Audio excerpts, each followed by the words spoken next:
Muling umarangkada ang GMA News TV Pasabay Campus Edition. Libre na, may papremyo pa para sa mga estudyante.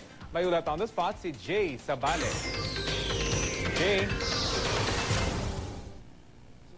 Rafi, kasabay nga ng balik eskwela na karamihan ng kolehiyo sa May Maynila, handog naman natin ang libre sakay GMA News TV Pasabay Campus Edition.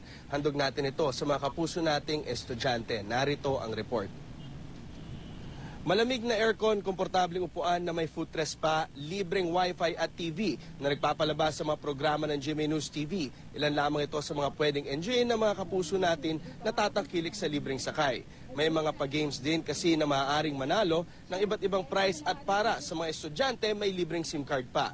Sigurado ring ligtas ang mga ito dahil sa mga security personnel na sakay na mismo bus at may CCTV rin. Isang 40-seater at 60-seater bus ang babiyahe mula Lunes hanggang Biyernes ang kanilang ruta mula Trinoma sa Quezon City hanggang Vito Cruz sa Maynila at pabalik muli ng Quezon City. Ang pinakamaagang biyahe ay alas 6 ng umaga at ang pinakahuling biyahe naman ay alas 8:30 ng gabi.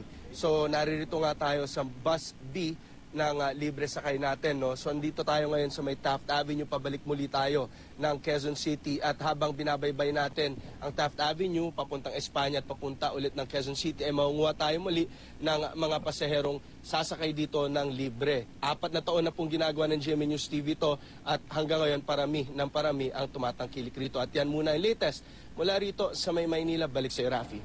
Jay, hanggang kailan yung libreng sakay na yan? Hanggang sa Agosto ito, sa August 8, Rafi. So tuloy-tuloy lang ito at pinakita nga natin yung schedule kanina ng libreng sakay. So maaari itong abangan ng ating mga kapuso. Pwede silang pumunta dun sa may Trinoma, sa may Quezon City kung saan nagsisimula yung mismong bus or dun sa mga ibang Okay, naputol na po yung ating linya ng komunikasyon kay Jay Sabale. Maraming salamat sa iyo, Jay Sabale.